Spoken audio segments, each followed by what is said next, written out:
so I like to start my interviews off with a little bit of a softball question. What was your first job in the movie and TV industry?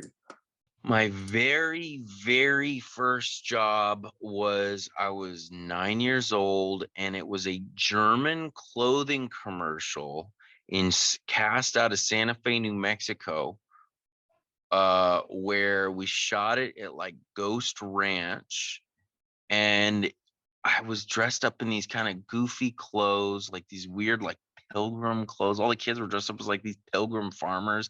It was like this dream sequence commercial where it's like a kid dreams and he's in this dream world. And there's all these kids there like waving at him as he goes by on a donkey. And I was like one of the kids waving for like 2 seconds or something. I mean, it was cool. But I remember Ghost Ranch and just the fun of it and like being at the set, and it was cool. And then there was another job that I literally just thought of that I haven't thought of in like 30 years, where it was like one day on this TV show. I can't remember the name of the TV show, but we shot it. It was period though. And we shot it at this old house. And I think that was probably the second job I did because that was another New Mexico job. What's crazy though is it was like one day, I can't remember. I think I was just like standing around. I don't think I had any lines or anything. It's been so long since I thought about it. That's what I get for acting for so long. I'm like, I can't even remember, dude. Exactly, right? It starts somebody, it's all, jumbles together, right? All right. So you play Donald in the film The Devil's Workshop. What attracted you to this role? Well, I play a scumbag actor who is trying to weasel his way to getting a part over another actor. He's trying to psychologically intimidate Tim's character, Timothy Granaderos, who plays the other actor.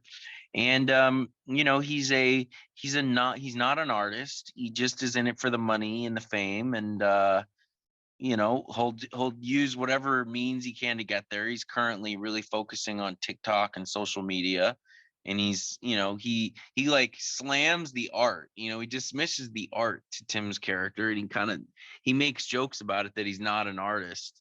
And he tells Tim's character Clayton that he is an artist, but it's almost an insult the way he tells him. It's almost like he feels bad for him because the guy, in his mind, the guy's such a loser. So there's something so dastardly about this character Donald that it becomes funny because he's so bad in like every way, and it's like he talks to the guy and it's like he just insults him in every way he can. And he does that again with his own acting teacher. His own acting teacher comes and essentially begs him to introduce him to his agent. And what Donald says back to him is one of the most brutal, emasculating takedowns of an acting teacher you could possibly imagine. Even the one damning with faint praise when he tells him he's an amazing teacher is almost an insult as well. And then there's the satire of Hollywood there, where the acting teacher hears these horrible things and then says, you're so honest, that's why you're great, use that. It's like it's this terrible it's this terrible send up of acting teachers in the industry and actors, and it's very ridiculous. It's dark though, you know what I mean? This is not like an Adam Sandler knee slapper. This is like, it's sad that some of the stuff's sad. When he's insulting the acting teacher, you almost feel bad for this guy. It's almost not funny, how brutal these insults are. Yeah, it's a fascinating thing, and Donald's story kind of comes full circle, and obviously not going to spoil it, but that end sequence has to be one of my favorite end sequences of it, like any movie. It led me to this question of, obviously at the end of Donald bombs an audition, which seems like he's done all the time. So my follow-up question to that: can you share a story of an audition that you remember that maybe you bombed and you were like, wow? Yes. Okay. So I was 19 years old and I was auditioning for a movie called The Good Shepherd.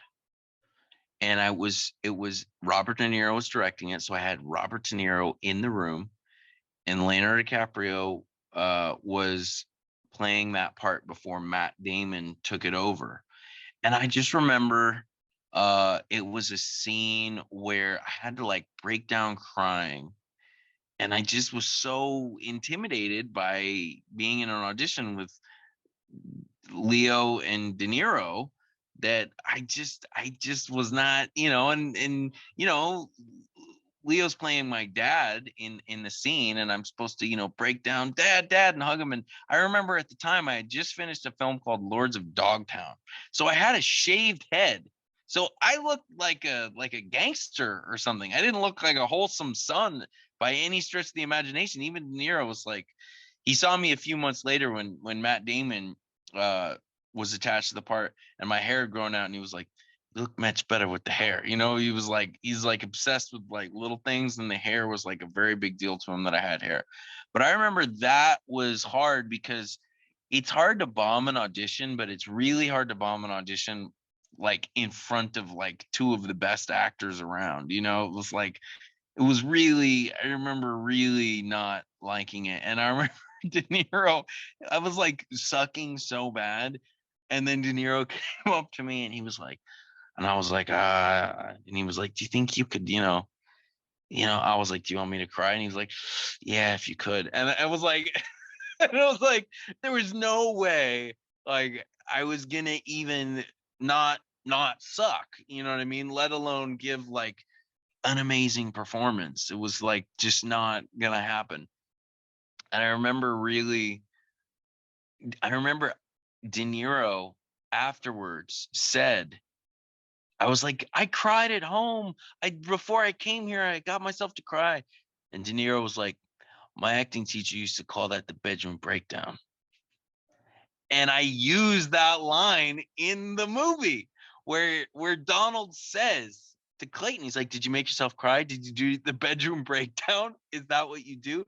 And I actually got that from De Niro telling me that, the bedroom breakdown. And I remember in like the alliteration of it kind of makes it sound kind of like funny, or like almost like it's this sort of pathetic thing, like, "Oh, you did the bedroom breakdown." It's like it implies you're not going to break down outside the bedroom. And I remember like yeah, I remember I always like remember that term bedroom breakdown, and so I ended up using that term in the scene. That's incredible. That's an amazing story. Like when I thought of the question, I was like, I was like, I wonder if he's got a good one. That's more than I could ever imagine. My last question to you though is not about the movie. It's about a role that you played 15 years ago. It's the 15-year anniversary of Into the Wild. Can Yeah. you just share some thoughts looking back on that film? That film, looking back on it, it's pretty incredible how alive the film still is, how it still is reaching new audiences all the time, how people are still reacting to it. That film, you know, more than any film I've done, uh, it's almost like the film that never went away. I've done certain films, and while I appreciate and like the films, they come out and maybe you sort of never hear from them again in a way. It's sort of like losing touch with somebody. You just yeah, it was a good movie, and I just never heard from it again. Into the Wild is a very unique film where people really uh are deeply affected by it around the world, and they're kind of constantly, it seems like they're constantly discovering it, and kind of passing it to their friends and things. And I think they like, in English classes they'll read the Krakauer book and then they'll watch the movie. It almost seems like it's part of the curriculum or something, because there's so many younger people that have seen the film. It's like, oh yeah, I saw that in 11th grade English class or something. And which is amazing, because I remember I watched a lot of movies in 11th grade English class and I remember them, and so it was an amazing adventure to have and to make, and to kind of get to explore the amazing parts of the country and have that just physical adventure, film aside. It was such an adventure to make the film. But then to have it, to have worked so hard on something, because it was a lot of work, for everyone, and for me as well, and to have it kind of work in a way, with audiences for, I mean, I never thought it would be, I mean, me and Sean, you know, we were aiming high, we both were like, let's try to make, the best movie we can make. Let's make one of the best movies ever. We really were going for it. But to actually, like, all these years later, have people still excited about the film and recommending the film to their friends, and, you know, it's probably still too early to say, but, there's some films that, 20, 30 years later, people are still talking about those films. Those are classic films, and that's why they're considered classics. Like, they never really go away. You know what I mean? Goodfellas is an amazing example, or Raging Bull. Just these classic films that are just, they're always with us. And that's that's the highest honor any movie can have, is to be, considered, to have that kind of longevity.